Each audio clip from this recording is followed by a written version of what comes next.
ഓർമ്മകൾക്കു മുമ്പേ കാലം പിറന്ന കാലത്ത് ഒരു പവിത്ര നദി രാജാക്കന്മാരുടെ വിധിയെ എഴുതിയിരുന്നു. സ്വർണ്ണങ്കരം ഹസ്തിനാപുരം, ജ്ഞാനത്തിന്റെയും ശക്തിയുടെയും ഭൂമി. രാജാവ് ശന്തനു ധീരനും ദയാലുവും നീതിമാനുമായ ഒരാൾ.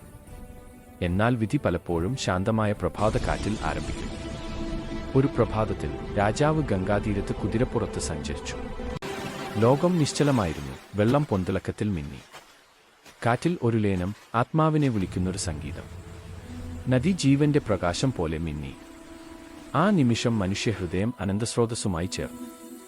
പ്രഭാതമഞ്ഞിൽ നിന്നു പ്രത്യക്ഷമായി ഒരവകാശ കാഴ്ച. ജലത്തിന്റെയും വെളിച്ചത്തിന്റെയും മകളായി ജനിച്ച ഒരസ്തിത്വം.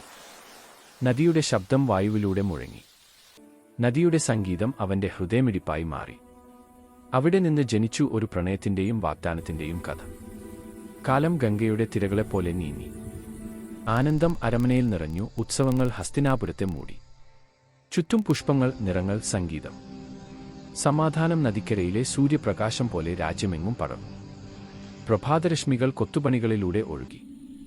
ചന്ദനസൗരഭ്യം നിറഞ്ഞ മുറികളിൽ പുതിയ ജീവൻ പിറന്നു. പ്രത്യാശയുടെയും വാഗ്ദാനത്തിന്റെയും പ്രതീകം. രാജാവിന്റെ ഹൃദയം പുതിയ തുടക്കത്തിന്റെ തിളക്കത്തിൽ നിറഞ്ഞു. എന്നാൽ ജീവൻ നൽകുന്ന നദി ഒരു ദിവസം അതിന്റെ പ്രിയതയും എടുത്തുകൊണ്ടുപോകും. സന്ധ്യാപ്രകാശം ജലത്തിന്മേൽ പതിക്കുമ്പോൾ മാറ്റത്തിന്റെ കാറ്റ് വീണ്ടും മുഴങ്ങി. കാലത്തിന്റെ ഒഴുക്ക് മുന്നോട്ടു നീങ്ങി. വാഗ്ദാനങ്ങളും ഓർമ്മകളും അതിനൊപ്പം ഒഴുകി.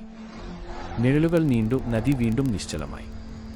അരമനയിൽ ശാന്തത നിറഞ്ഞു. വായുവിൽ ഭക്തിയുടെ നിറം.